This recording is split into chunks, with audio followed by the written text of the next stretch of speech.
Olá, eu sou Eduardo Querubim, promotor assessor do Calcrim, e esta é a 4ª edição do VoxCrim, o videocast do Calcrim. Nós hoje temos o prazer de abordar a temática de júri. Eu estou aqui com muito prazer, ladeado pelo professor Everton Zanella, que é o promotor de júri, o nosso coordenador do NAGE, na verdade é o consultor de júri do Calcrim. E nós estamos recebendo hoje com prazer os colegas a doutora Helena Bonilha, que é promotora do júri de Osasco, e doutor Norberto Joia, que é procurador de justiça, é um promotor do júri, histórico, vivo, lendário, porém, felizmente, ainda vive na ativa hoje na procuradoria. E eu vou aproveitar o início para passar a palavra, pedir para o professor Everton, se apresentar e dar uma mater dele, onde ele se formou, quando ele ingressou no Ministério Público e há quanto tempo ele está vivendo essa aventura que é ser promotor do júri. Perfeito. Olá, meu nome é Everton Zanella, sou promotor de justiça desde 2003, né, fazendo 23 anos de Ministério Público. Concurso 83, Everton? Concurso 83, né, sou formado na Universidade Mackenzie, onde eu atualmente também leciono. Me formei em 2001, entrei no IP em 2003. Sou titular da promotoria do 2º Tribunal do Júri desde 2012, mas tive um tempo, em assessoria e estou efetivamente na função do cargo desde 2018. Portanto, aí 8 anos ininterruptos. E hoje, atualmente, coordenando o NAGE, há 2 anos. E para corrigir a sua modéstia, Everton, por favor, fala da sua qualificação acadêmica. Mestre, doutor e atualmente lecionando na Universidade Mackenzie. A tua vida acadêmica foi no Mackenzie também ou não? Não, eu fiz mestrado e doutorado na PUC. Ah, tá, joia. Sob orientação de quem? Mestrado Antônio Carlos da Ponte, doutorado Luiz Arruda. Ambos colegas de Ministério Público. E do júri também, né? Ambos do júri também. Ambos do júri. Tá bem. Helena, querida, fala da sua alma mater, de onde você se formou e como te aconteceu o Ministério Público e há quanto tempo você está no júri. Olá, eu sou Helena Bonilha, sou formada na Universidade de São Paulo, na Faculdade de Direito do Largo de São Francisco. Me formei em 2000. E, na verdade, formei em 95 e entrei no Ministério Público em 2000. E desde 2000, portanto, há mais de 25 anos, eu sou promotora do Tribunal do Júri. Desde substituta, passei muitos anos sob a orientação do meu querido Norberto Joia, doutor Norberto Joia, que foi um dos grandes professores de júri que eu tive no Tribunal do Júri, no Ministério Público, e continua sendo meu professor, porque não canso de aprender com ele, é um exemplo para mim. E, bom, passei por várias comarcas, passei por Embu-Guaçu, passei por São Roque, sempre em cargos com atribuição do júri, e agora em Osasco eu estou na 5ª promotoria de Osasco, já vai fazer 14 anos, e é uma das promotorias com atribuição do júri, e eu divido com o Dr. Marco Antônio de Souza a vara do júri das execuções criminais. Mas eu só tenho a dizer que eu não vejo não me vejo exercendo outra atribuição que não o Tribunal do Júri, em grandíssima parte pelo professor Norberto Joia aqui, que além de um grande professor, é também um grande amigo. Você sabe que muita gente fala isso, né? E do Norberto, ele ter se inspirado nisso e tal, e eu vou, antes de dar a oportunidade para ele se apresentar aqui, contar uma inconfidência.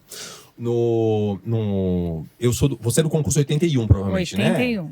Helena, isso. Eu sou do concurso 82, logo depois. E no período de adaptação... Concurso 81, 82 e 83. Exatamente. Na mesma.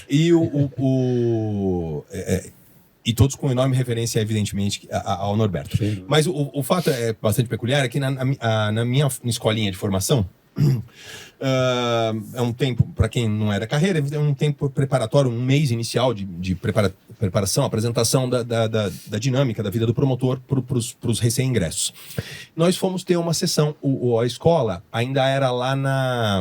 Minas Gerais? Não? Na Minas Gerais, não era na 13, era na Minas Gerais, lá no alto da Paulista, ali, com a Consolação, né, Everton? Sim. Aí nós fomos ter uma sessão de júri simulado.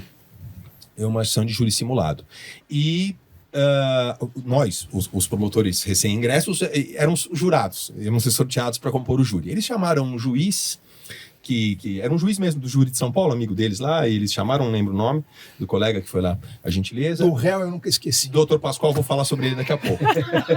O Dr. Pascoal era lembra do Dr. Pascoal, um advogado, um senhor de idade e tal? E o Norberto foi o promotor que fez, tentou a acusação naquela sessão em que nós tivemos como exemplo tal.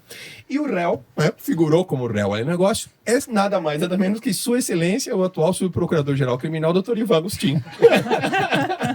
Ele figurou como réu, é isso, né? Exatamente. Apertadíssimo no interrogatório pelo Dr. Norberto, praticamente o fez confessar o crime ali. Mas, enfim, eu fiz essa verdade para dizer que o Norberto participa da nossa vida faz muito tempo. E se fosse pelo merecimento, pela deferência, evidentemente que a gente ia passar a sessão hoje aqui toda se referindo a ele como Vossa Excelência, mas aqui o Norberto, para quem não sabe, embora esteja já na Procuradoria, ele é uma pessoa muito próxima, amigo, e faz questão de manter o tratamento que esteve conosco desde que a gente era substituto, até, enfim, por toda a sua trajetória. Então, a gente vai falar você diretamente para ele, para ser o mais natural possível, como a gente é, e até para demonstrar que aqui, na nossa gravação, a gente vai ter um bate-papo realmente bastante sincero. Norberto, imenso prazer, te agradeço demais pela aceitação do convite, pela gentileza de prontamente aceitar, tal como a Helena também, e vou te pedir a gentileza de contar isso pra gente, pra quem não sabe eventualmente, qual foi sua alma mater e como você veio ao Ministério Público, quando e como, por que você escolheu, e um pouco da tua história, tua experiência, quanto tempo de júri, meu amigo. Ok. Bom, inicialmente gostaria de cumprimentar você, o Zanella, a Helena, a qualificada assistência presencial que temos aqui, pequena, porém muito qualificada. Sem dúvida. E dizer que é uma grande satisfação estar aqui para conversarmos sobre júri, que sempre foi e é até hoje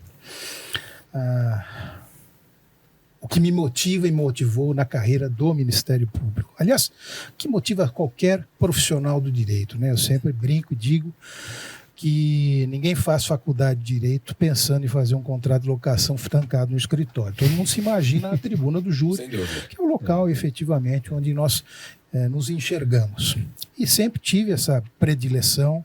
Ingressei no Ministério Público em 1982, após ter advogado. Eu fui advogado, pertencia ao jurídico de algumas empresas, o Itaú S.A. Crédito Imobiliário primeiro, depois fui chefe do departamento de jurídico da Petróleo Ipiranga, e o último lugar onde passei num concurso, fui advogado da área de Direito Internacional da COSIPA, e depois o último lugar que eu trabalhei foi na área privada, na Camargo Corrêa Construtora, mas sempre tive a intenção de fazer carreira pública. Prestei alguns concursos, não passei no primeiro porque já era casado, tinha 2 filhos. A gente sabe que é muito mais difícil para a gente se preparar nessas circunstâncias, mas consegui, e até hoje me sinto extremamente realizado no Ministério Público, onde encontrei efetivamente a minha vocação. Advoguei o suficiente para entender a advocacia, respeitar a advocacia, porém entendo que a minha vocação era de advogar para o interesse público, e é no Ministério Público o único lugar que você pode fazê-lo. Em relação à minha carreira do júri, sempre fui um apaixonado pelo júri. Eu brinco sempre com a minha esposa que o júri para mim é uma amante argentina, né, que você tem e não consegue dela se livrar, né? E de fato isso aconteceu comigo. Desde que eu ingressei no Ministério Público, eu fiz plenário de júri. Em todo lugar que eu passei, sempre quis e peguei o cargo que havia o júri. Então isso foi na minha primeira entrância, que foi a minha saudosa Tambaú. Depois em Santa Bárbara do Oeste, onde também fui promotor. Me titularizei depois no júri de Osasco, onde essa moça hoje brilha. E finalmente cheguei à capital, onde passei 2 meses no 4º Tribunal do Júri, que naquela época havia uma dificuldade na designação, então quem chegava aqui queria fazer, tinha que ir primeiro lá para o 4º Tribunal, que ficava lá na Penha, naquela época. E depois, como aquele réu teve que cumprir pena, eu acabei ocupando o cargo daquele réu, Dr. Ivan. No 2º Tribunal. Você sucedeu ele mesmo, é isso? Na cadeira, Na verdade, ele teve que... Ele saiu, ele foi assessorar e... E eu acabei ficando no lugar dele. Era cargo de jacaré na época? Era cargo de jacaré, fiquei lá como jacaré do Papo Amarelo durante muitos anos e depois acabei me titularizando lá. E no segundo tribunal do júri eu permaneci aproximadamente quase 27 anos. Só para quem é do interior, o segundo tribunal que o Norberto fala é o de Santana, né? Santana, exatamente. Pegava a área basicamente da zona norte de São Paulo, né, exatamente, Norberto? Isso aí, né? Era a área de atribuição. Então, assim, durante a minha carreira, então, se eu for contabilizar, a verdade, eu estive na tribuna do júri durante 33 anos. Que foi o tempo em que eu tive de primeira instância. Aos 33 anos, eu acabei me promovendo para a Procuradoria-Geral, onde me encontro há 6 anos, morrendo de saudade do meu tribunal do júri. Por isso que eu sempre sou o primeiro a comparecer quando instado a fazê-lo, a discutir a instituição pela qual eu desenvolvi uma verdadeira adoração, uma paixão, porque efetivamente nada como você prestar emprestar a sua vivência, emprestar a sua experiência, o seu conhecimento para defender a sociedade. E assim o fazendo, entendo que o Ministério Público sempre será muito bem respeitado, porque é no Tribunal do Júri, falando diretamente para o titular deste poder, que não é o magistrado, é a sociedade, é o povo. Dirigindo a essas pessoas que se chamam de leigos, mas de leigos, na verdade, só na área jurídica, porque da vida todos eles sabem, conhecem e têm dentro de si aquilo que é imprescindível para julgar bem, que é a ciência do que é certo e errado, do que é injusto e injusto. Isso a gente aprende em casa, obviamente, para aqueles que efetivamente tiveram a possibilidade de ter uma família muito bem constituída e lá serem, desde o princípio, educados para tanto. Então, o júri, para mim, é uma vivência muito grande. Nunca me afastei desse cargo, a não ser por um eventual cumprimento de férias. Recusei, durante a minha vida, alguns cargos de assessoria, não porque critique quem efetivamente exerceu, mas porque não conseguia me ver distanciado daquilo. Aquilo subtraiu horas da minha convivência com os meus filhos, horas da minha convivência com a minha mulher, mas, de outro lado, me deu a satisfação que eu sempre quis ter de representar a sociedade. Norberto, e perdão, eu não sei se você mencionou e eu não peguei. Você falou sobre a tua alma mater, tua faculdade, onde você estudou, onde você se formou? Não falei exatamente. Eu me formei na PUC, na Universidade Pontifícia Universidade Católica de São Paulo. O Dr. Hermínio Alberto Max Porto estava lá na época? Sim, Chegou a ser seu professor? Fui aluno dele, não só dele, como o Dr. Canosa, que ainda está entre nós, e efetivamente foi um grande exemplo para mim, não só o Dr. Hermínio, como o Dr. Canosa e outros vários, né? O Dr. Cláudio Alvarenga foi meu professor de Direito Comercial. Eu não sabia que o Dr. Cláudio Alvarenga tinha sido professor na PUC. Ele foi um grande professor de Direito Comercial, são aulas inesquecíveis. Quem teve aula com ele, certamente até hoje se lembra da sua forma singela, porém de muito conhecimento, de passar aquilo que é um dos ramos mais, vamos dizer assim, eu não queria usar a palavra chato. Vamos usar inóspito. É mais inóspito, né? Assim, árido. Árido. Norberto, é tão verdade, eu vou aproveitar e fazer uma tietagem rápida para a própria carreira aqui, mas dizer rapidamente disso. O Everton mencionava o da Ponte e a Heloísa Arruda, né? E eu lembrei agora evidentemente do professor Hermínio, né, no caso da PUC, e o Norberto está falando do Cláudio Alvarenga. E exatamente isso aí, para os eventuais colegas novos, ou quem não sabe, o Dr. Cláudio Alvarenga foi procurador-geral de justiça, foi promotor de carreira, procurador-geral de justiça. Acho que você chegou a ser professor no Damásio também, no curso do Damásio, certo? Sim. E dizem que ele era um fantástico conhecedor da lei de falências, que sempre foi um calcanhar de Aquiles para um jovem que queria se tornar promotor, porque a matéria de comercial não é a nossa matéria de maior vocação, por via de regra na faculdade, mas todo mundo que teve aula com o Dr. Cláudio Alvarenga fala isso. E depois ele acabou no Tribunal de Contas, que foi conselheiro do Tribunal de Contas, né? Acabou a carreira, digo assim, carreira jurídica dele no Tribunal de Contas. E todo mundo diz que ele conseguia fazer o direito comercial algo assim fantástico, encantador, nas palavras do Norberto, inesquecível. Sim. E o que me gera muita dúvida, porque eu duvidaria muito que alguém tornasse direito comercial inesquecível. Para mim, ele era sofrível sempre, né? Ele, assim como o Roque Carrasa, tributário, um excelente professor. Então, a minha formação foi lá na Católica e depois desenvolvi aí, eu digo sempre, eu ouvi isso de um colega mais antigo, não me lembro quem mais, infelizmente, pelo passar do tempo. Eu digo sempre que eu não sou um jurista, eu sou um jureiro, um fazedor de júri. E olha, aproveitando para só cumprimentar a tietagem, sem querer constrangê-lo, porque ele está aqui do nosso lado, mas dando testemunho de justiça, recentemente eu estava com a minha esposa fazendo uma viagem, a gente estava aguardando um tempo no aeroporto, vimos uma família brasileira, começamos a conversar, a moça faz aluna de direito no Mackenzie, né? Falei, no Mackenzie e tal, aí a minha mulher falou, ela é juíza, falou, meu marido é promotor, ela falou, eu tenho um professor que é promotor, quem é? Ela falou, aliás, é o meu melhor professor, é o Everton, é o professor Everton Zanella. Aí quando eu tava contando isso, muita gente, mas isso aí é básico, fala uma novidade para mim, todos os alunos, o Everton realmente é muito reconhecido. Certamente não é pelo time que torce, ele lamentavelmente é corintiano, certamente pela capacidade do Norberto. Eu vou divergir. Mas eu não vou te permitir me apartear, eu vou iniciar logo o nosso debate, porque a gente tem coisas para conversar. Eu separei 2 temáticas para conversar com vocês, porque são temas contemporâneos, recentíssimos e relevantíssimos. Da minha experiência, de alguma experiência minha de júri, eu fiquei algum tempo como substituto aqui em São Paulo, lá no Tribunal do Júri de Pinheiros, acho que era o quinto, né? Quinto de Pinheiros, um tempo lá. E depois fiz júri ao longo da minha vida pelo interior também.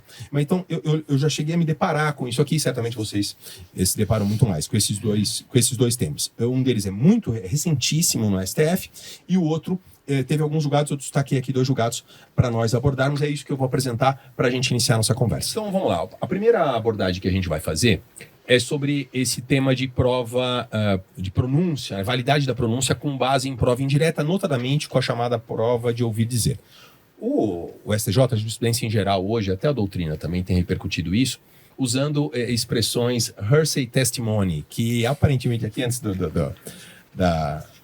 de a gente iniciar, não bater no papinho aqui, o Norberto já falou que desgosta bastante dessas expressões, distinguish, overruling, esse tipo de coisa. De fato, não parecem necessárias porque o nosso vernáculo dispõe de recursos suficientes para dar clareza para esses conceitos. Então a gente vai usar aqui homenagem e deferência ao Norberto as expressões prioritariamente em português mesmo, uns casos de distinção para as hipóteses em que o STJ o STJ vinha inadmitindo, depois de um tempo, essa questão de pronúncia com base em testemunhos de ouvir dizer. E da minha experiência de júri, por bastante tempo, não havia, primeiro que não há prova tarifária, né? Então, quando essas provas de ouvir dizer eram coerentes, se concatenavam com eventuais indícios, elementos técnicos que havia nos autos, se cogitava a suficiência deles ou não para a admissibilidade da acusação e se pronunciava, enfim, nesses casos. Mas há alguns anos, cerca de uns 4, 5 anos, eu lembro de uma decisão especificamente do ministro Rogério Schietti, dizendo que essa prova para pronúncia exige uma qualificação maior do que a justa causa para o recebendo a denúncia, e, portanto, esses testemunhos, um conjunto de testemunhos indiretos não seria o bastante para a pronúncia. E eu, lembrando do tempo que eu fui substituto aqui em São Paulo, pensei, poxa vida, eu fiz tanto júri que, especialmente esses em comunidade, que todo mundo afirmava com certeza, ouvi dizer que foi fulano, mas não queria admitir que tinha visto, né? Sim. Eu falei, acho que isso vai comprometer bastante caso do que eu me esperava da minha experiência de 20 anos atrás, quando eu estava como substituto em São Paulo antes de fazer carreira pelo interior. Mas agora, recentemente, no ano passado, nós tivemos pelo menos esses 2 julgados, mas já há outros, posso dizer que há outros, né? Em que se aponta uma distinção de caso, dizendo, olha, em algumas situações realmente a inviabilidade da produção da prova é muito grande e nós vamos ter que admitir a pronúncia, aceitar a validade da pronúncia, a suficiência da pronúncia com base nesse testemunho de ouvir dizer. Nesse caso aqui eu distingui da ementa que a defesa buscava anular com aquela jurisprudência que dizia não ser suficiente o testemunho de ouvir dizer, né? E eles ponderaram os testemunhos afirmando que a comunidade possui pavor do denunciado e o crime homicídio é envolvendo um conflito com o tráfico de drogas. Então se aplicou a distinção e excepcionalmente se admitiu essa pronúncia. Eu vou pedir para a Helena dar uma consideração. Se, Helena, na tua experiência de júri, evidentemente que certamente você já enfrentou casos que o núcleo da prova oral era em testemunha baseada em ouvir dizer, em testemunho indireto. Se isso, o que você acha que é importante ter esse precedente nessa linha, e se aquela linha jurisprudencial que dizia que não é suficiente isso para pronunciar, atrapalharia muito o caso concreto teu? Não, é essencial existir essa nova linha, essa nova interpretação, porque isso realmente atende aos anseios da sociedade e principalmente porque atende a casos concretos. Não se pode passar uma tábua, passar uma régua, né, e dizer que todos os casos em que só há testemunhos de ouvir dizer são inadmissíveis para ser levados a julgamento, ou a pronúncia é inadmissível. Ao contrário, eu até vou deixar esses casos de comunidade para o Everton e o Norberto comentarem, porque eu acho que eu tenho um caso de 2 semanas atrás que é diferente, então, o distinguishing do distinguishing, mais que, ou a distinção da distinção, para a gente ficar no português, mas que traz uma questão pertinente aqui. Então, era um caso em que o sujeito matou o outro a pauladas na madrugada, não era questão de crime organizado, né? Mas a vizinhança ouviu, porque a vítima gritou. Todo mundo saiu, era noite de comemoração de Copa do Mundo, todo mundo saiu na varanda para ver o crime acontecer e as pessoas viram. E uma das testemunhas, que era vizinha da vítima, porque aconteceu na frente da casa da vítima, ligou para os familiares, ligou para a filha da vítima. Eram conhecidos do bairro, e falou na hora, o fulano, que era o réu, está matando o seu pai a pauladas. Né? Essa testemunha foi ameaçada. O crime foi na via pública, Helena? Foi na via pública. A testemunha foi ameaçada. Tá. Né? E quando chegou em juízo, aliás, já na delegacia, essa testemunha chegou e disse: eu não vi nada, eu ouvi dizer. Perfeito. Claro, né? A gente não sabia por que ela estava dizendo isso, sendo que a filha da vítima dizia: ela me ligou, ela me reportou, ela viu e ela disse: eu não vi nada, mas eu ouvi dizer. Tá. Né? Com base nesse ouvir dizer, o inquérito seguiu, o processo, o réu foi denunciado, o processo seguiu à frente, até que a filha da vítima trouxe áudios que ela recebeu de terceiras pessoas do réu fazendo ameaças a essa testemunha, que seria a testemunha presencial, mas que na hora de prestar depoimento disse que não viu. E a pessoa, assim, ela quer se proteger, se descomprometendo de ser uma prova categórica, mas dada a convicção que ela tem daquilo, ela também não quer desmentir para não inocentar exatamente aquele que ela sabe que é o real culpado. Ela se diz uma testemunha de ouvir dizer, quando na verdade ela é uma testemunha presencial.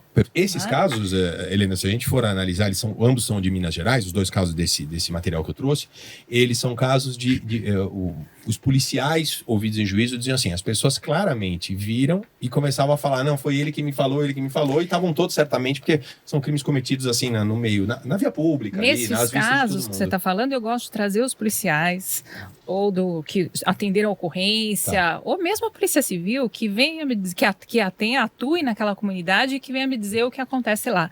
Agora, nesse meu caso concreto, eu levei à frente, estou levando esse caso ao julgamento com base nesses áudios. Quer dizer, essa testemunha, eu nem quero obrigá-la a prestar depoimento, a sujeitá-la mais uma vez a ter que dizer que ela não viu, porque ela está apavorada, sendo que há ameaças contra ela, até ameaças porque claras. Com essas ameaças que você demonstra, o falso testemunho que ela praticou, e foi realmente, ao ouvir dizer quando tenho visto, foi em estado de necessidade, porque ela estava na situação, ou no mínimo, em inexigibilidade de outra conduta, porque ela estava em situação de pavor, né? Mas é um caso em que você exemplifica com clareza que um testemunho direto se converte em testemunho indireto de ouvir dizer, para a proteção de uma vítima coagida, ameaçada. E convenhamos, alguém que testemunha um homicídio e a pessoa é ameaçada pelo próprio homicida, tem muita credibilidade em se sentir ameaçada, porque vê a capacidade do agente que ela viu. Ela viu matando. Não tem nada mais concreto do que você ter testemunhado o próprio fato, né? Exato. Norberto, e aí, o que você acha do testemunho de ouvir dizer? Você chegou a trabalhar muito com isso, aconteceu muito, vinculação com crime organizado ou com tráfico de drogas. Quando que costumava acontecer isso na tua vivência, irmão?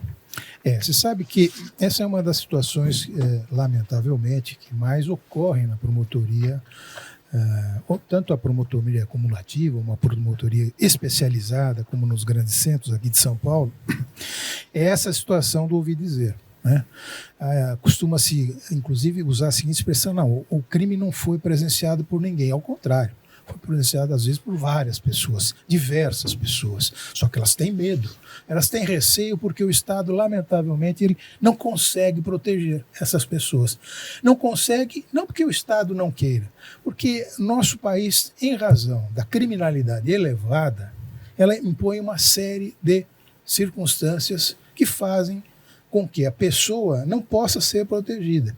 Então, é muito comum você ter depoimentos, testemunhos de ouvir dizer, mas não é aquele ouvir dizer assim. Você sabe quem matou aqui? Eu ouvi dizer que foi fulano. E o que mais você sabe? Não sei mais nada. Ponto. Este é um testemunho efetivamente... Precário, sim. Extremamente precário. Extremamente precário, até porque essa pessoa pode ser um inimigo dele. Perfeito. E resolve, eventualmente, atacá-lo dessa forma. Mas há, como a Helena colocou aqui, você também já havia antecipado, testemunhos de pessoas que viram, mas que para sua salvaguarda, Exato. ela coloca, não, eu ouvi dizer que o fulano entrou aqui no bar, era mais ou menos, era aquela hora do lusco-fusco, sabe, doutor? Aquele entardecer, o sujeito entrou aqui, sentou ali naquele canto, mas isso foi eu ouvi dizer que foi assim. Então ele começa a dar uma série de detalhes. Em duas pessoas, por tal ângulo, tal, né? Só uma pessoa que tenha presenciado viu. Perfeito. Ou então o famoso dono do bar, né? Ele está na hora, estava de costas, lavando copos. No momento, efetivamente, que ocorre o crime, mas ele narra tudo até lá. Perfeito. Mas o crime eu não cheguei a ver, mas ele narra. Então, assim, é preciso ter um pouco esse olhar um pouco diferenciado para esse tipo de caso, porque, como eu disse, o Estado não consegue oferecer proteção a essas pessoas, né? E por uma série de circunstâncias. Eu me lembro de um caso, se me permitirem. Por favor, aqui, claro. Eu tive um caso em que um criminoso de alta periculosidade, uma dessas comunidades, acabou matando uma moça que convivia com uma outra. Um caso banal, por um motivo mais banal que você possa imaginar. A moça tinha um gato. E esse gato veio a comer o passarinho, faz piada, o passarinho não dele, mas o passarinho. Passarinho que ele tinha na casa dele lá na comunidade. E ele, em razão disso, acabou vindo a matar a moça que tinha esse gato. A dona do gato. Muito bem. Houve uma testemunha, que foi sobrevivente, era a vítima sobrevivente, que era a companheira. Então. Né? Nós a colocamos, inclusive, no Provita, naquela época, tinha acabado de ser colocado, haviam criado o sistema de proteção. Na verdade, então, ele tentou matar as duas? Sim, ele para matar o casal mesmo, é isso? Sim, Entendi, sim, perfeito. Por causa dessa coisa. O gato era das duas, enfim, é O isso. gato era das duas e comeu o passarinho dele. Perfeito. No bom sentido. Tá bom. Então, veja, nesse caso, por exemplo, nós conseguimos ofertar alguma coisa, mas chegou no momento, num determinado momento, essa moça me procurou e falou: doutor, como é que eu faço? Eu não posso falar com a minha família, eu tive que mudar de emprego, eu tive que fazer isso. Ela incluída no Provita nesse caso. Exatamente. Então, assim, você tem que nascer de novo. A testemunha tem que nascer de novo. Quem quer abrir mão da sua família? Quem quer abrir mão? Isso, quando não, a sua testemunha é um criminoso. Aí eu pergunto para você, como é que eu faço? Colocar na mesma casa onde eu estou abrigando outras pessoas que não têm vivência no mundo do crime? Então, nosso país ele tem características que, infelizmente, alguns gabinetes que se encontram na capital da nossa nação ignoram ou querem ignorar de uma forma ingênua e absurda, a meu modo de ver, paradoxal. Incorporando esses estrangeirismos, que efetivamente eu tenho uma certa resistência, porque esses estrangeirismos vêm de lugares em que a situação judicial, policial, é completamente diversa da nossa. Perfeito. E, com base numa realidade alienígena, querem que nós enxerguemos e protegemos venhamos a proteger nossas pessoas de uma forma completamente absurda e ilusória. Então, com a devida vênia, é preciso ter olhos para enxergar aquilo que vai além, efetivamente, daquela pessoa. Dizer, olha, doutor, eu ouvi dizer que... E te dá uma série de detalhes. É a história do gato, né? Você está na sua casa, o ambiente todo fechado, né? E você começa a ouvir um miado. Aí falou, acho que tem um gato aí fora. Você viu o gato? Não, não vi, mas eu acho que tem um gato aí fora. Aí no dia seguinte você abre lá, acorda, vê pelo de gato no seu tapete. Eu veio um gato aqui.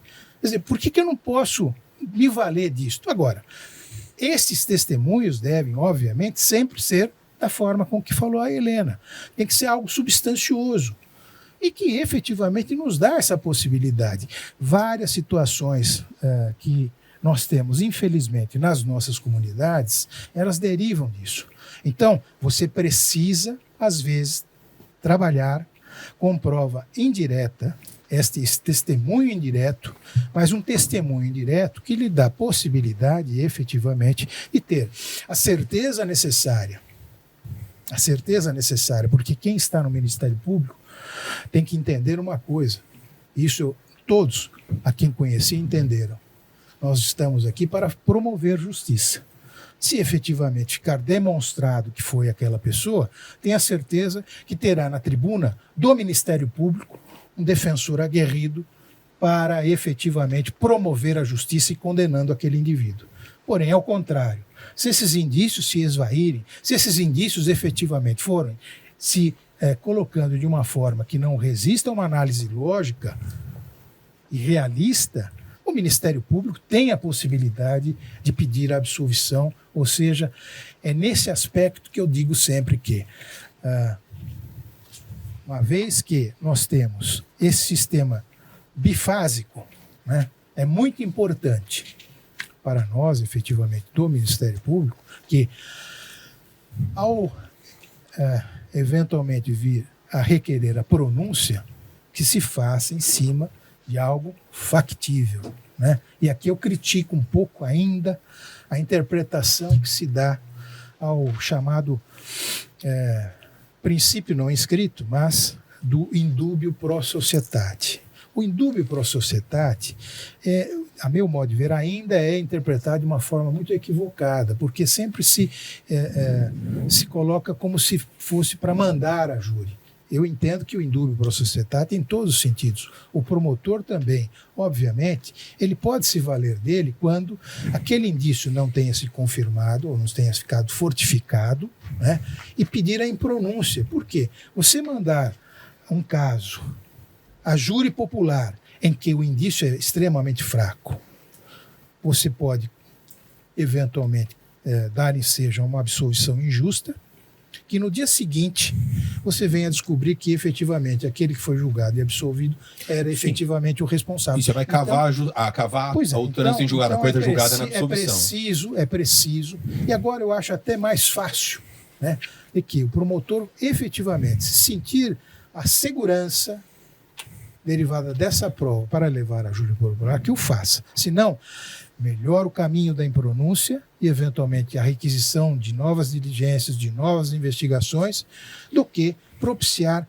lamentavelmente, ou fazer jurisprudências como essas que nos trazem aqui, que fizeram efetivamente com que todos começassem a olhar que não é possível que nós tenhamos que chegar a esse ponto. Então, é preciso dar uma interpretação também um pouco diferenciada.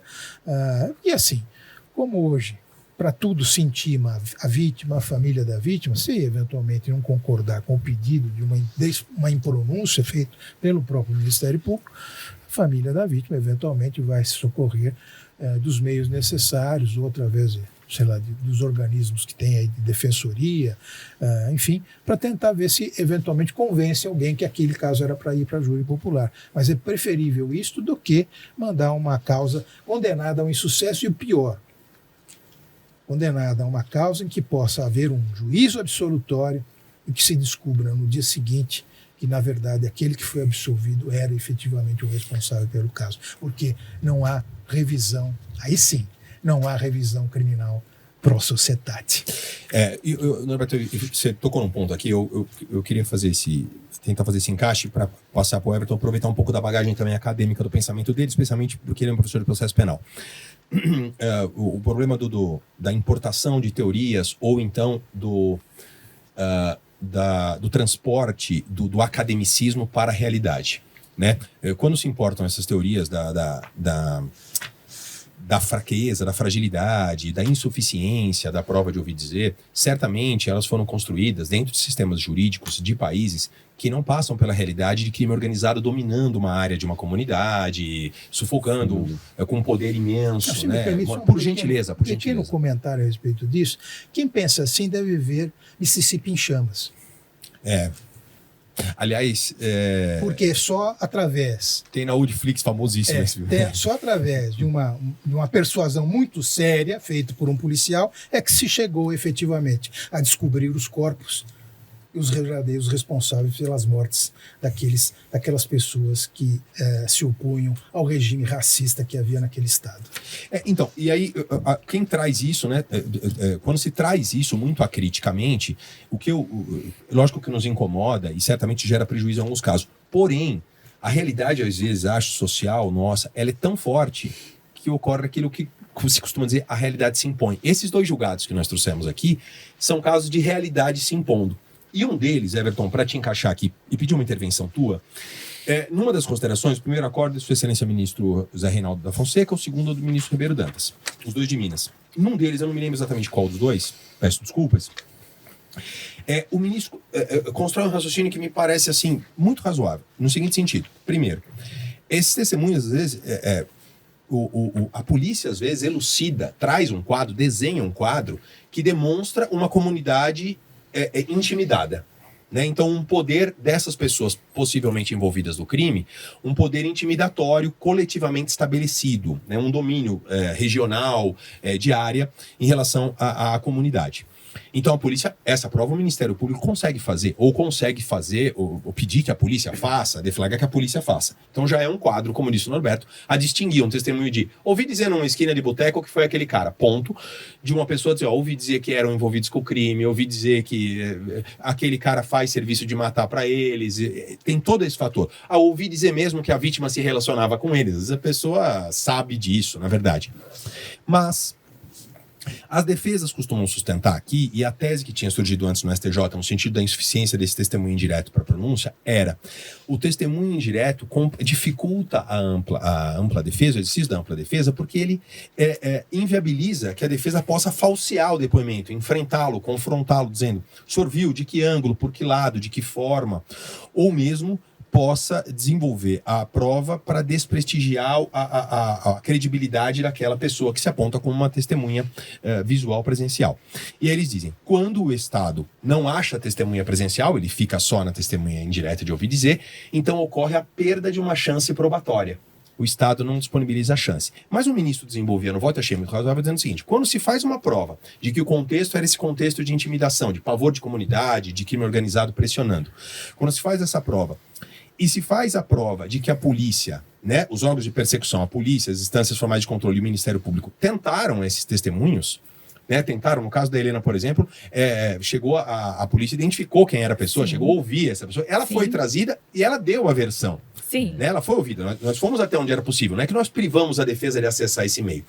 Me parece, e o ministro desenvolve assim, nesses casos, são casos extremos em que a gente tem que distinguir de uma investigação mal feita, do testemunho indireto, pela deficiência da atuação estatal. Né? E Everton, é isso que eu ia te perguntar. A questão a estratégia do promotor nesse tipo de caso, para não dar ensejo para essa tese da insuficiência e da perda da chance probatória.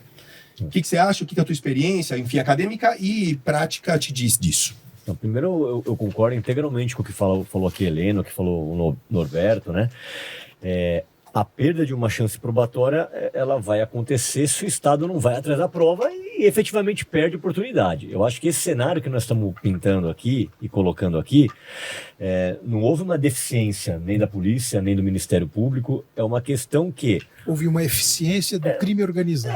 Perfeito. Exatamente isso. É a contra-investigação, né? O serviço de contra-investigação, o serviço informal de Você contra-investigação. não consegue buscar essa prova, né? Então, assim... O ministro fala exatamente isso, é a inviabilidade do Estado de conseguir produzir a prova mais qualificada. Perfeito. E também não vejo nenhuma ofensa à plenitude da defesa, porque você está trabalhando com o que você tem, né? O Ministério Público vai trabalhar com o que ele tem, aquilo que você conseguiu trazer, né? Muitas vezes é um relatório de investigação, né, do investigador que subiu ali numa comunidade e ninguém quer falar. Lei do silêncio, em perto, não tem medo, né? Então ali não tem câmera. Então ele está colocando, fomos atrás e não conseguimos, né?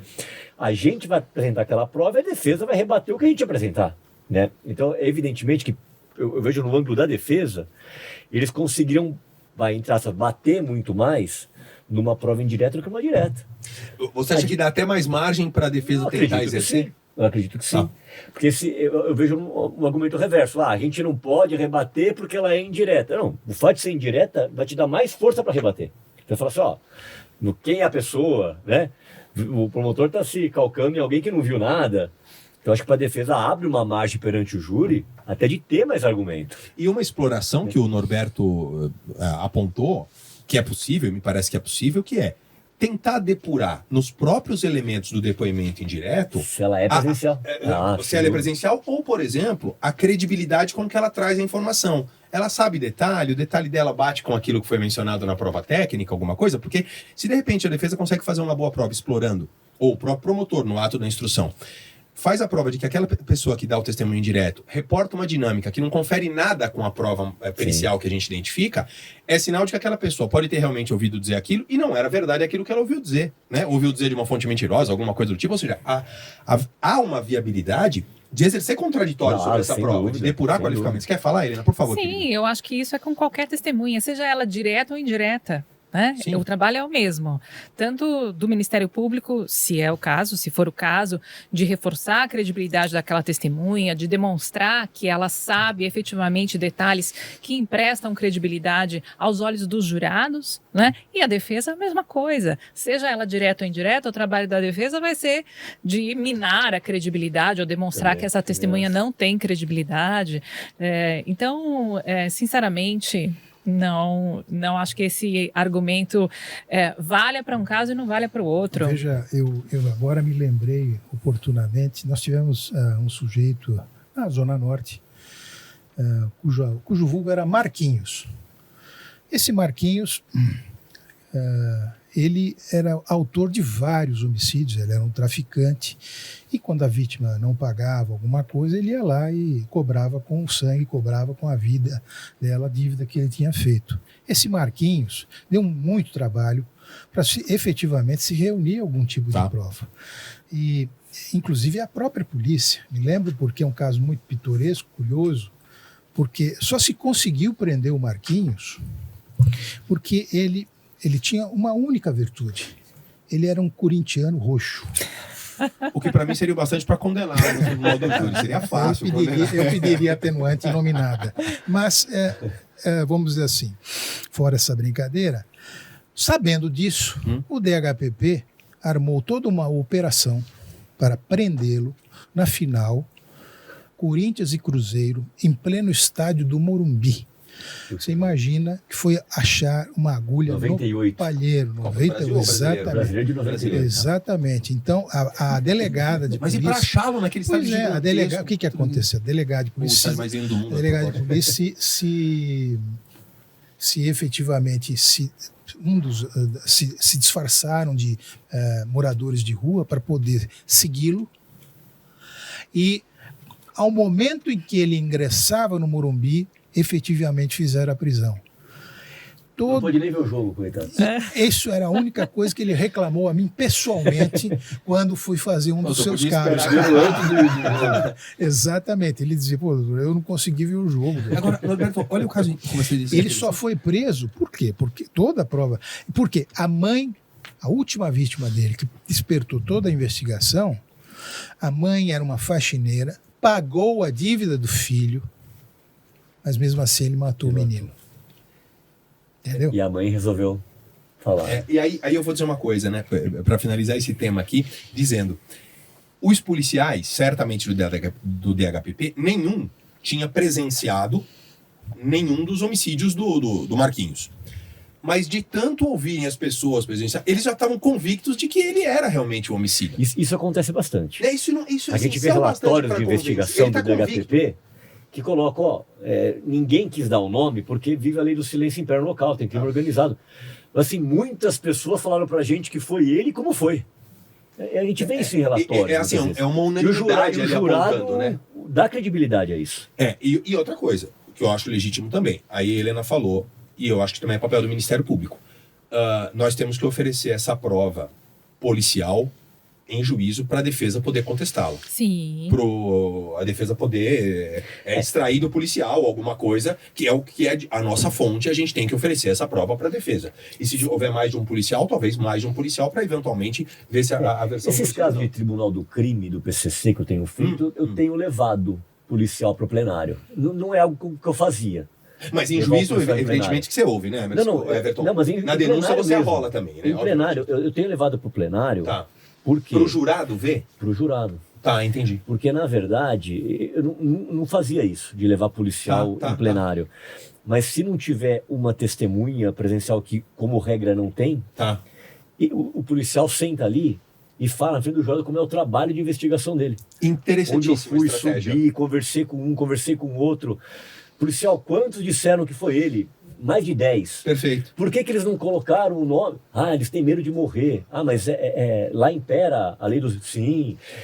Falando pro jurado. Everton, tem dado certo. Interessante essa estratégia, no sentido de... Eu tô pensando aqui, né? A gente, muitas vezes, os policiais fazem ótimos relatórios, reportando tudo. Sim. Mas, sem dúvida, que submetê-lo ao contraditório para ele dar um testemunho para o jurado sobre como se faz uma investigação nesses casos, as dificuldades que tem, talvez sensibilize com mais habilidade, com mais eficácia. A defesa também Perfeito. Perguntar. Porque ela também, ao reportar o trabalho dele, a defesa pode criticar o trabalho. Olha como foi mal feito, poderia ter feito tal coisa. Quando a defesa começa a criticar, ele começa a falar mais ainda. É lógico, normalmente vai ser pior. No sentido de que os policiais idôneos usaram a metodologia, né? Eu só vou finalizar aqui dizendo que esse dispositivo de tese do último dos julgados, o agravo regimental no Aresp 2.937.604 de Minas Gerais, diz assim: particularidades do contexto fático, indicando que o crime de homicídio foi praticado por grupo criminoso, provocando relevante temor na comunidade local, justifica a distinção em relação à jurisprudência consolidada da Corte, de modo a autorizar a pronúncia com apoio nos testemunhos indiretos. Ou seja, papel do Ministério Público produzir a demonstração, demonstrar suficientemente o contexto fático de intimidação daquela comunidade. Perfeito. Acho que aí sim, não dá para ficar comodamente só afirmando sem fazer prova disso. A gente faz a prova de que aquilo existe, é uma realidade daquela comunidade. Isso seja pelos testemunhos dos policiais ou dos moradores mesmo que dizem: doutor, claro que tem tráfico, os caras dominam lá, tal. Você consegue fazer essa prova, E eu vou dizer que é uma prova, aí eu acho que o Norberto e a Helena vão concordar comigo, que não é só para pronunciar, é uma prova para buscar condenação no plenário. Até porque acho que nós três temos a mesma opinião sobre isso. Mandar para a júri o que nós vamos pedir condenação. O Roberto acabou de falar isso. Com plena convicção. O em dupla Sim. sociedade, para mim, não existe também. Se eu estou pedindo para ir para a júri, é porque eu vou pedir condenação ao júri. E acho que nesse momento, eu já tenho então, a convicção. Everton, ao final do sumário da culpa, se você achar que o mosaico, o desenho da situação de risco, de pavor, de pânico da comunidade não está suficientemente demonstrado para justificar que a prova seja feita somente por testemunho indireto, talvez seja um caso de analisar que vale em pronúncia, porque a prova não está substancial a ponto de sustentar a acusação que você vai fazer depois. A gente não tem a convicção suficiente. Eu vou só fazer um arremate, claro, que é o seguinte: é que essa prova indireta não é só em comunidade que acontece. Também tem isso. Eu, por exemplo, e nós, por exemplo, que passamos lá no 2º Tribunal de Júri, como a nossa área de atuação era a Zona Norte, e dentro da Zona Norte nós tínhamos o complexo penitenciário do Carandiru ainda ativo, não uma mera biblioteca, mas como é hoje. Que dizer daqueles casos de morte dentro do sistema penitenciário. Exatamente. E que, sem dúvida, todo mundo presenciou, mas ninguém presenciou. Vamos lá para o distinguish. Por quê? Todo mundo viu, todo mundo sabe, quem está lá dentro sabe. Perfeito. Mas eu pergunto para você, quem se habilita a se apresentar? Contar, né? Você entendeu? Perfeito. Então, é um dos crimes que mais efetivamente exigem da capacidade do Ministério Público, da própria polícia, de se apurar. Porque é preciso apurar. Porque senão, efetivamente, você admite um poder paralelo dentro de um sistema governamental, que é um presídio que deveria assegurar que aquele que está ali cumpra sua pena de forma digna e que não venha a ser assassinado brutalmente na primeira rebelião porque ele foi, de alguma forma, contrário a algum tipo de coisa daqueles grupos que ali estão. Então é preciso sempre lembrar que o ouvir dizer não é uma coisa que ocorre com muita frequência nos homicídios nessas comunidades que, lamentavelmente, estão por aí. Onde 99% da população é honesta, trabalhadora, sim, acorda às 5 da manhã, vai com o mínimo café da manhã trabalhar, e volta e ainda tem que pagar pedágio para o picareta que ali domina. Então, assim, é preciso lembrar que há outras situações em que também há esse tal do testemunho de ouvir dizer, não só intimidados por esse poder paralelo, mas por outras circunstâncias. Então, é sempre uma dificuldade, mas é possível, com o empenho da polícia, com o empenho efetivamente, tentar de alguma forma resolver. Não conseguiu? Não leve. Lembrar que geralmente homicídio, né? E por mais que não tenha facção criminosa envolvida, quem presencia um homicídio tem medo do homicídio. Sem dúvida. Claro, fica assustador, evidentemente. Posso ser o próximo. Sim. Sem dúvida. Então, mesmo que não haja facção criminosa por trás, né? Tem que entender que as pessoas têm medo de falar. Há um contexto de intimidação. Claro. Mas a gente vê e fala, pô, mas o réu é um cara, né, que bebeu no bar, esfaqueou o outro, não representa um grande risco para aquela comunidade. Mas você vê lá, ninguém quer falar. Aconteceu, porque eu vi o cara matando o outro com faca, e se ele não vai vir pra cima de mim com essa mesma faca. E nada mais forte no poder de intimidação do que a convicção que você que viu tem de que o cara é capaz de fazer. Né? Você viu ele fazendo? Você viu ele fazendo, exatamente. É como no meu caso, a mulher viu, a vizinha viu. Ela falou, mas se ele espancou o homem vizinho, exato, eu sou a próxima, ainda tem áudios mandados para ela. Então, os jurados precisam conhecer e ter essa sensibilidade. O jurado tem a sensibilidade. Ele vai se colocar ali no lugar dessas pessoas. O caso aqui nosso, mais do que o juiz teria. O caso aqui nosso, como dizia o Norberto, eram decisões, essa decisão, esse perfil até então da justiça, de que era absoluta a impossibilidade de pronúncia com base em testemunho de ouvir dizer, é algo do judiciário togado, não do juiz popular. E acho que se fazia isso na pronúncia, porque se sabe que se chega no plenário, o jurado, para ele, porque ele julga com o critério da sensatez, da percepção comum, do senso de justiça, como o Norberto dizia no início, né? Queridos, vamos passar para o segundo tema. Aqui eu vou fazer uma meia-culpa, Everton.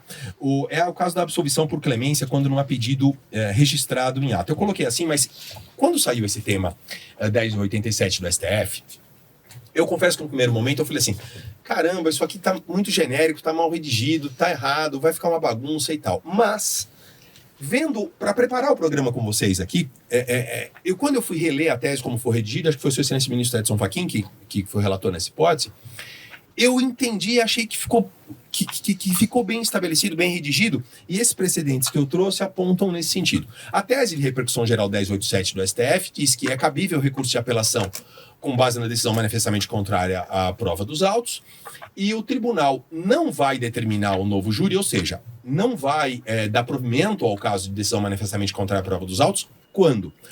Quando tiver ocorrido na apresentação, na sustentação da defesa, e isso registrado em ata, uma tese conducente à clemência, uma tese conducente ao pedido de clemência, que para quem não é da área é absolver sem um elemento, um instituto jurídico que respalde aquela absolvição. É o perdão. Absolver pelo perdão, o senso de justiça, de despertar esse senso de justiça, de complacência no jurado para que ele conceda o perdão, a compaixão social. Né? Então ele diz, e esta for acolhida pelos jurados, aí essa parte final, desde que seja compatível com a Constituição, com os precedentes vinculantes do Supremo e com as circunstâncias fáticas dos autos. Eu não tinha atentado para este trecho final, parte, circunstâncias fáticas dos autos. Eu não tinha atentado, Helena, quando eu te confesso, na primeira vez que eu tinha lido a tese, depois que eu li, eu falei assim, nossa, isso diz muita coisa. Isso diz muito, isso é importante. Né? Então, vamos lá, são dois pontos.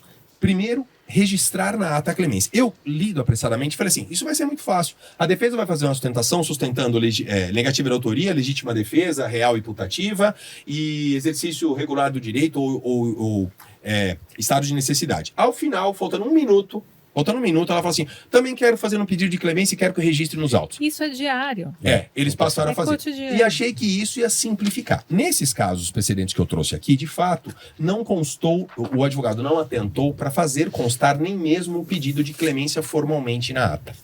Mas, bem vista a tese como está posta pelo Supremo, Helena, na verdade, não vai bastar a mera consignação. E também quero que fique consignado no pedido de clemência nos autos.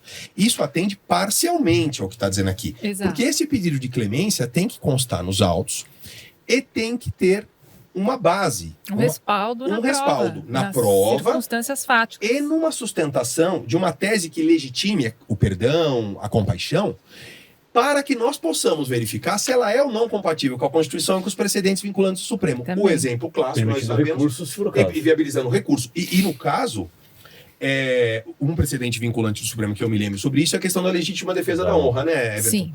Se sustentar com base nisso essa clemência vai ser inadmissível. Sim, Não é verdade? verdade. Então, o que eu queria perguntar para vocês é isso. Da experiência de vocês, agora olhando o tema, como está posto, como está colocado, se acham que ficou razoável e se viabiliza um mecanismo de correção de eventual desvio nesses casos de absolvição por pedido de clemência. Helena, o que você acha? Sim, eu acho que viabiliza.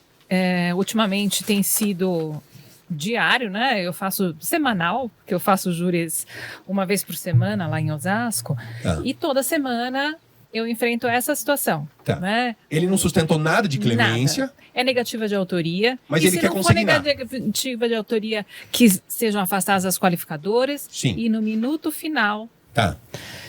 se os jurados não entenderem nada disso, eu faço um pedido de clemência. Nem explica para os jurados o que é clemência. Tá.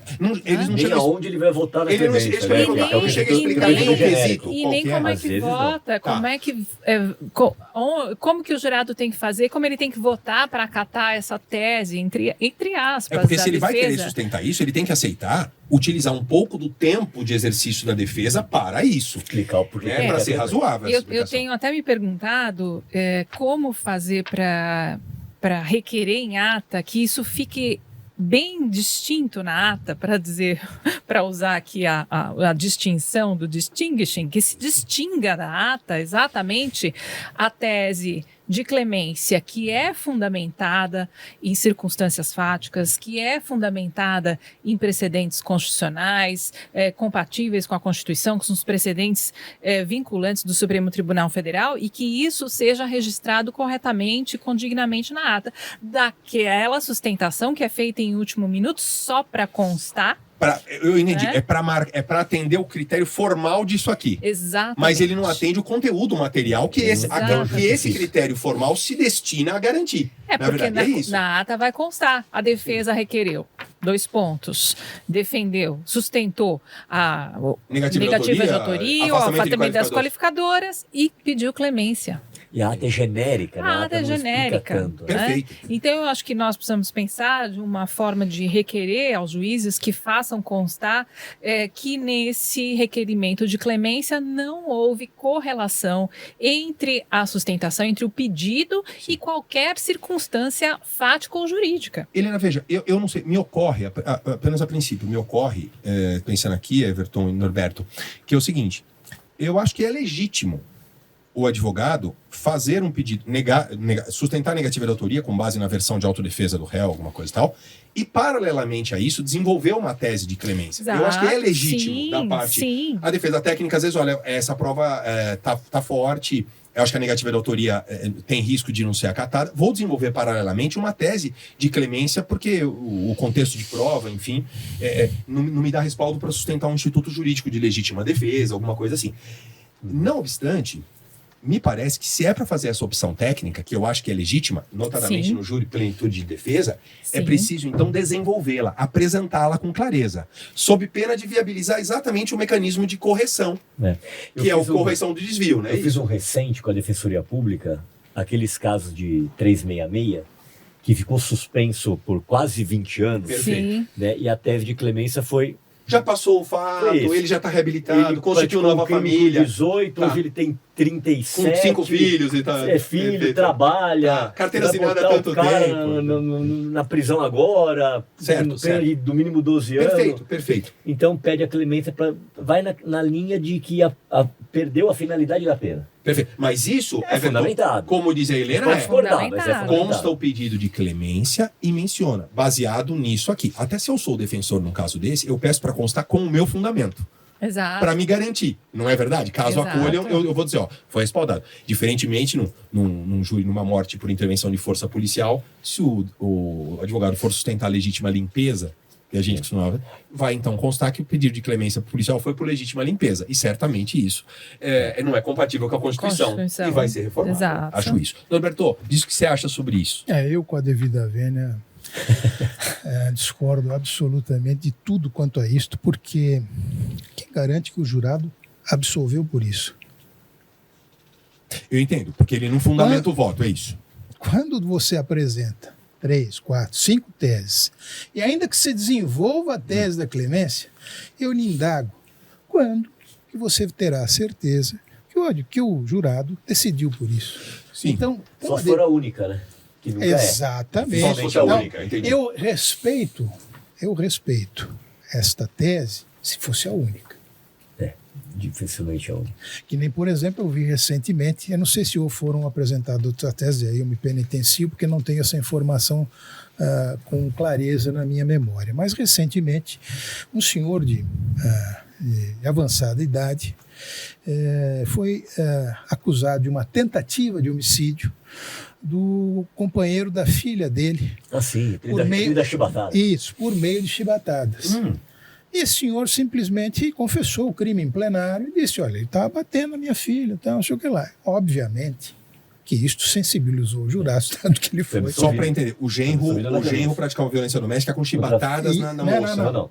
O genro batia na moça. O genro batia na esposa. E o pai dela. da esposa deu chibatada nele. O sogro deu chibatada nele. O sogro deu chibatada nele. Exatamente. Tá.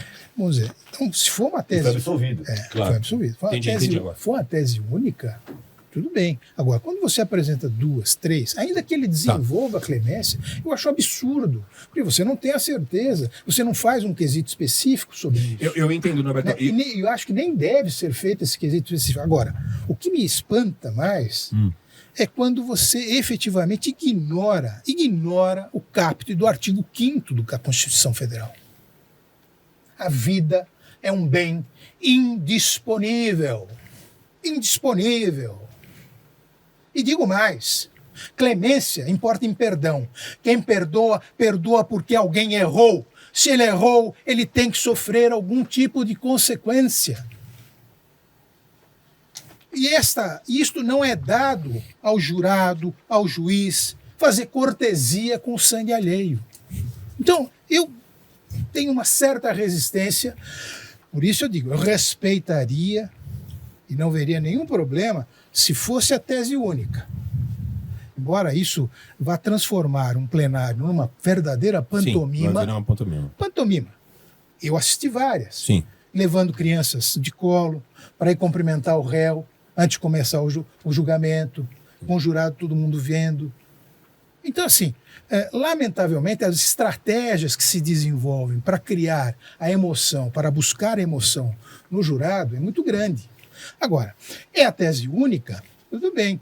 Então ele vai trabalhar só nisso, eu vou ter a oportunidade de também contra-argumentar. Eu acho que, com a devida vênia, que as nossas cortes deveriam estar preocupadas em dar uma solução diferente, como deram na questão da legítima defesa da honra.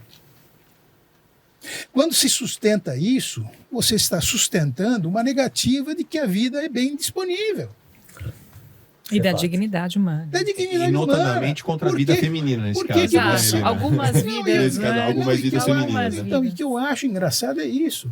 Esta situação que nós estamos, infelizmente, categorizando vítimas. Não, veja, eu não sou contrário àquilo que efetivamente se deva fazer na proteção da mulher, da criança, mas é do ser humano. Então, nesse caso, por exemplo, da clemência, o que me deixa espantado é que isto se torna efetivamente algo em que você não consegue ter nenhuma certeza. O jurado absolveu por isso? Não sabe. Não, de fato, no caso aqui, assim, ele Então, quando nega a autoria e pede clemência, afirmou a autoria, absolve, pode ter sido por isso. Agora, eles sustentam legítima defesa e clemência. De fato, eu não sei se o jurado votou pela legítima ou pela clemência. Não, nesse caso é um problema para aplicar até, que é o Norberto observa esse caso. E convenhamos, quando se fazia a defesa da legítima defesa da honra, qual era o pressuposto? Ele fez aquilo porque ele mexeu com a honra dele. Ou seja, a honra era bem jurídico mais relevante do que a própria vida. A vida da... E aqui eu digo a você, que juiz tem o direito, que jurado teria o direito de dizer, olha, este aqui que morreu, merecia morrer. Por isso, vá filho e não peques mais, como dizia o Rabi da Galileia. Não é assim. Não é possível que seja assim. Nós devemos, diante desse fato, eu vou convidar o legislador a fazer efetivamente aqui uma intervenção, como foi feita agora no caso do estupro do vulnerável. Não é possível que alguém, e é isso que eu falo, o desvalor da vida humana. Nós estamos tão acostumados com homicídios aqui, com mortes violentas, que nós achamos que uns merecem morrer e outros não. Então é preciso que o legislador esteja atento a isso, como esteve agora recentemente com este absurdo que estavam fazendo em relação a uma criança... Aplicada extinção nos casos sexuais, né? Então, estupro contra nesse caso, por exemplo, passou da hora. Porque isso efetivamente é uma preocupação. O tribunal do júri não é um teatro para que se apresentem lá pessoas patéticas. É um tribunal que deve buscar o justo. E essa tese, lamentavelmente, ela enseja esse tipo de raciocínio. Não que as pessoas não mereçam perdão. Sim, merecem, mas ela primeiro precisa admitir que errou. Porque perdão envolve juízo de condenação. Eu sei que tem uma grande discussão quanto a isso. Não, a natureza jurídica do perdão não é de sentença, é de sentença condenatória. Eu só perdoo quem erra. Então, o que eu digo aí, nesse caso aí, é que o legislador deveria estar atento e talvez pensar em fazer uma intervenção. Olha, quando efetivamente houver a sustentação desse tipo de tese, alguma consequência haverá aquele que eventualmente veio a responder por esse crime sofrer.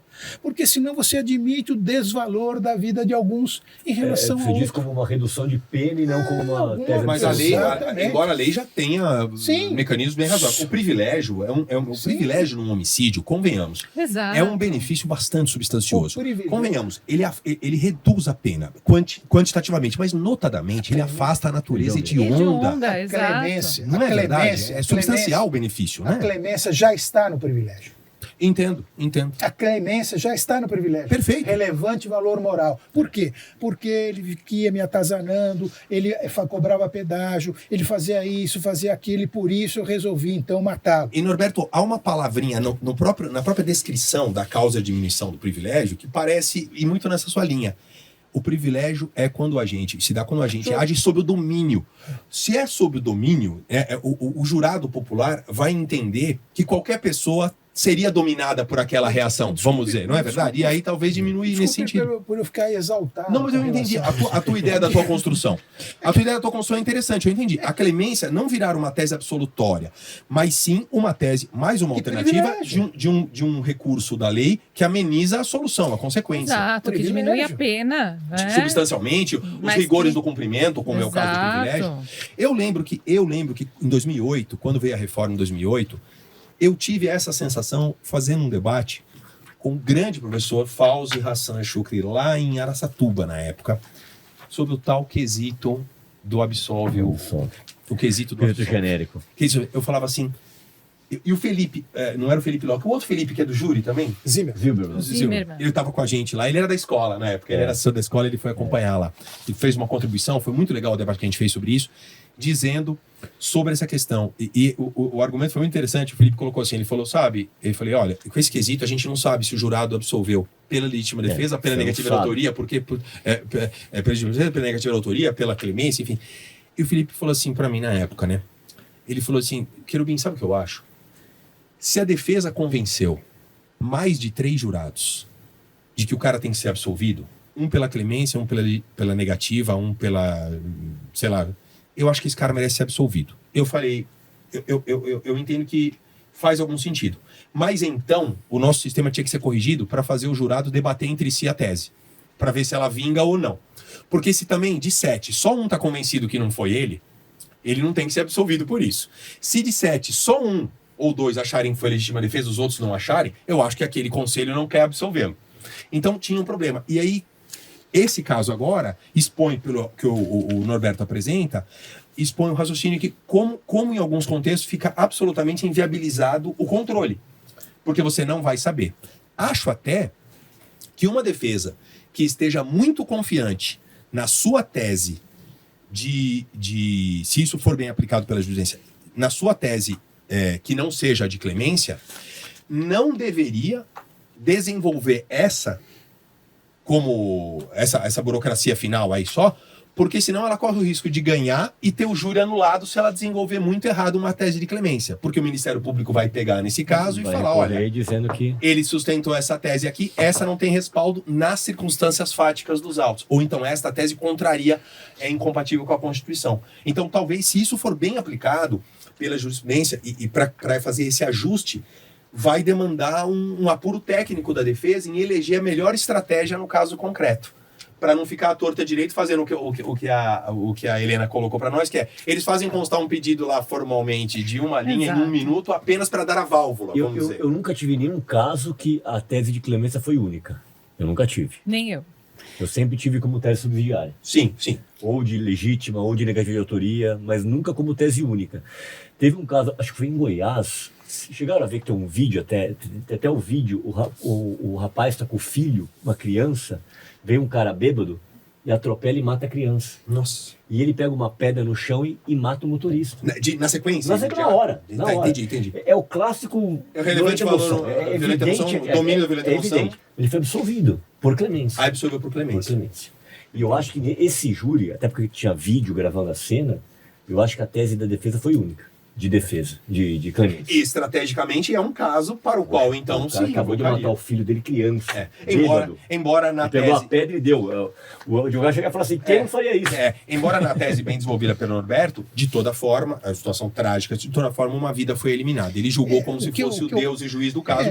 Então, se poderia então pegar aquele caso, aplica o critério da clemência e dá uma substancial amenização naquela consequência. Talvez uma redução maior que um terço. Mais o meu substancial receio ainda. é que nós estamos num país onde a violência é banalizada todos os dias. Nós não nos surpreendemos mais, nós não ficamos mais indignados. Sim. Quem que morre? Foi fulano, tudo bem. Como que tudo bem? Não está tudo bem, não tem nada bem, não está nada bom. Nada absolutamente bom. Eu me lembro que um dos júris que mais eu efetivamente cultuei na minha vida era um júri, uma pequena brochura do ministro Cordeiro Guerra, chamado A Arte de Acusar, onde lá ele coloca aquilo que efetivamente acontece conosco. Né? Se acontece um homicídio lá em Londres, na Inglaterra, ninguém vai... As perguntas iniciais da população será: como foi? Quando foi? Ninguém perguntará por que foi.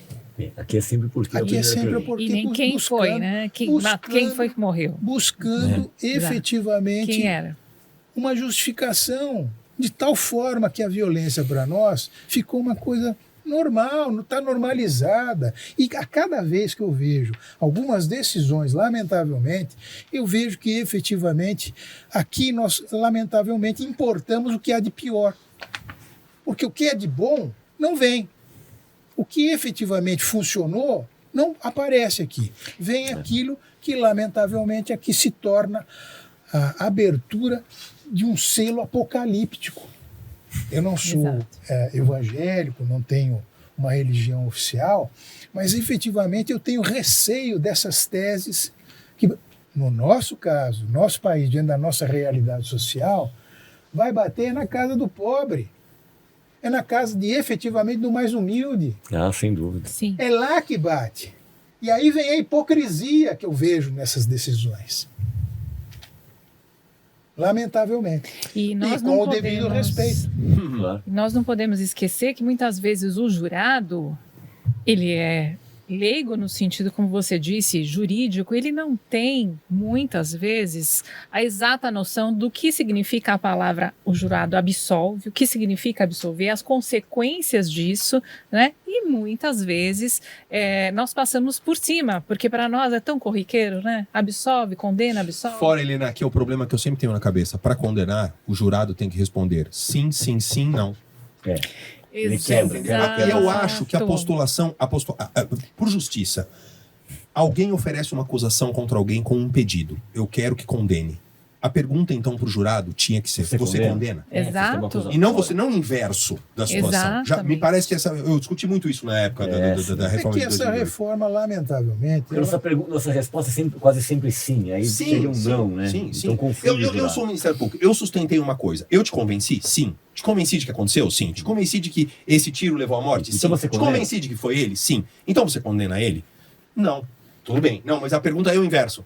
Então, já que eu te convenci de tudo isso, você o absolve? Não. Você entende? É quase que incoerente, né? Em forma de sequência, né? É incoerente. E para o jurado que está sentado ali, que para estar vendo aquela burocracia, aquele rito, Sim. aquelas A palavras solenidade já é estranha para ele. primeira vez, Sim, sim. aquilo às vezes é absolutamente incompreensível e a gente perde um grande tempo, né, que poderia ser usado para explorar as provas, para explicar, Sem dúvida. né? É. Porque com certeza a defesa vai apostar na confusão, exatamente por isso que você Sim. falou. E Pela sequência, lógico. Inclusive essa explicação, ó, aqui comigo é sim, sim, agora é não, hein? Everton, Preste atenção, aqui inverte. Everton, você explica a aquisitação para jurado? Explico. Explica, Você explica também, Eu Helena? ponho na lousa. Você costuma colocar? Tá. Eu ponho na lousa e mesmo assim, muitas Se vezes... confundem muitas eles vezes. se confundem. Se confundem, eu acredito.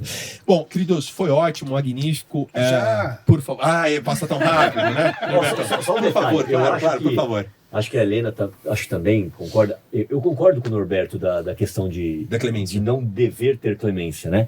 É que a gente está partindo de um pressuposto que, a partir do momento que o Supremo falou que Agora tem, ele a gente impôs tenta que tem. modular, né? É. Tenta modular, É minimizar o prejuízo, né? É. Mas eu concordo, na essência, que não deveria ser E- uma tese absolutória, não. E acho que estrategicamente, pelo que a gente vê, tentando explorar o tema 1087, quando houver a clemência, fazer o que eu acho que ele está fazendo acho com a que gente. sim. Então, só Mas é uma ideia de minimizar. como que a gente vai minimizar o constar prejuízo. na ata que teve a clemência? Ou só teve o pedido de clemência sem fundamentação, sem desenvolver um fundamento com lastro na base empírica dos autos, ou então com uma tese objetiva? É legítima defesa da honra, é legítima limpeza das ruas, sei lá, qualquer tese do tipo, né? Eu acho que estrategicamente o colega pode fazer essa fiscalização. A pena não serve para nada. A pena não serve pra nada, ou no teu caso, já passou muito tempo, passou ele muito constituiu tempo. nova família, Ou sei lá, o consta cara aí. sofreu um acidente, agora está numa cadeira de Perfeito, roda e perfeito, não perfeito. precisa mais de pena. Eu Como tive- se faz com o privilégio? Porque com o privilégio, doutor, qual que é o relevante? Qual que é? Perfeito. Valor. Exatamente isso. E o Doutor, juiz vai exatamente exigir isso. que esclareça para ele Sim. poder constar, para consignar, Sim. até para questionar, né? Sim. Até para fazer a requisitação. Sim. Né? O problema vai ser quando a defesa fala, não, é clemência É só clemência pura e simples, acabou. É por isso que eu particularmente... Me parece que nesse caso ela abre a válvula para sempre anular. É por Não é? isso que eu particularmente entendo que a melhor solução jurídica era fazer o que se fez com a defesa É a intervenção legislativa para legítima tornar. defesa da honra. Acabar com essa história de clemência. Faz uma reforma legislativa e, de alguma forma, porque senão nós vamos continuar achando muito comum, né, tropeçar num cadáver a cada esquina, porque uns podem morrer, outros não podem, outros não devem. Olha, foi muito interessante tê-los aqui, foi muito bacana a gente Obrigada, discutir esses temas. obrigada, Agradeço Cal. muito a aceitação do convite. Eu falei, não vai dar para discutir o tema, só vou reportar, porque talvez alguns colegas não tenham sabido ainda. Recentemente, agora, nesse mês de março, a ministra Maria Marluce Caldas, do STJ, que é oriunda do Ministério Público, no caso dela no Ministério Público da Paraíba, deu uma decisão dizendo que, já tendo ocorrido o júri com condenação, eventual discussão sobre a pronúncia fica prejudicada. Isso contraria uma linha de jurisprudência que vinha tendo algum sucesso com alguns ministros do STJ, no sentido de que, depois do júri já realizado, o réu condenado, a pronúncia transitada havia muito tempo, concediam habeas corpus para anular a pronúncia, às vezes até com base no testemunho indireto, que teria sido insuficiente, ou com alguns outros argumentos, e enfim, frustravam todo o trabalho que já tinha sido E a realizado. sociedade ainda vai pagar a indenização. Sendo E pelo essa aí, erro judiciário. Eu acredito Não, que e eu não violando- gostaria de, como contribuinte, pagar essa dívida. Agregar uma parte para esse valor, né? E violando a soberania dos E veredictos. violando a soberania dos Totalmente. veredictos. Júri porque já esse caso condenou.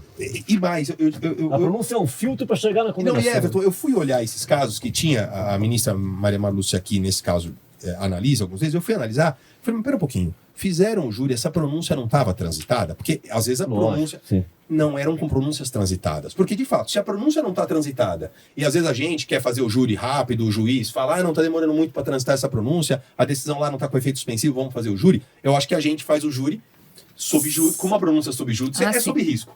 Você concorda? Ele pode, eventualmente, intervir. Agora, com pronúncia transitada, contraria muito a lógica do sistema, não é verdade? Contraria. Já passou pelo filtro, como é que o filtro pode filtrar de novo? É isso. Não é? É isso. Então, e aí tem um problema. Ele anula a pronúncia, ele não anula a condenação, porque para anular a condenação, feriria a soberania dos vereditos. Mas anular a pronúncia tem um efeito prático de ferir a soberania, né? Lógico. Nesse caso. Óbvio, lógico. Ó, eu agradeço muito a presença de vocês e como se eu tivesse combinado, juro que não combinei com o Norberto no início do programa, queria dizer que a nossa próxima temática de júri, nossa próxima temática do VoxCrim, na 5ª edição, será justamente a questão dos julgamentos de crime de estupro de vulneráveis, as teses de distinção e agora a expectativa que a gente tem de essa reforma legislativa cercear definitivamente essa válvula que os tribunais acabavam usando para afastar a condenação nesses casos de estupro de Você não vulnerável. combinou com o Norberto, ele deu um spoiler. Juro que eu não condenei, ele apresentou o spoiler, achei certinho. Falei ontem com a Vanessa, ontem à noite, sobre essa Spoiler, mais temática. uma palavra aí. O spoiler. Tem gente que acha muito comum uma mocinha de 12 anos já ter decidido a vida e julgado que efetivamente ela ia ser de um só. É surreal, É né? surreal. É surreal. Realmente nós estamos numa Ô situação Norberto, absurda. e quando um dos elementos, um dos fundamentos para o tribunal fazer é que a família concordou, a família entregou. Pois Exato, Né? exato. Quando, na verdade, me pareceu que ali estava muito interessante o caso de Minas mais Detalhe que a mãe recente. estava condenada. A mãe também. condenada, o promotor Então, condenou, tá certo. processou a mãe, o juiz condenou a mãe e falou, não, claro, peraí, ela entregou, então ela junto. Junto. É óbvio. Vendeu nesse caso. Vendeu. Ela é garante, porque por lei ela tem o dever, né? Enfim. Bom, queridos, muito obrigado pela presença de vocês. Eu agradeço muito a todos que nos acompanham aqui. Então, a expectativa de que no próximo programa nós possamos falar sobre essa temática dos crimes sexuais contra vulnerável. Muito obrigado por atentarem para mais essa edição do VoxCrim. Espero que tenham aproveitado aqui o conhecimento histórico, lendário do Norberto, também da Helena e do professor Everton. Muito obrigado. Obrigada. Obrigado.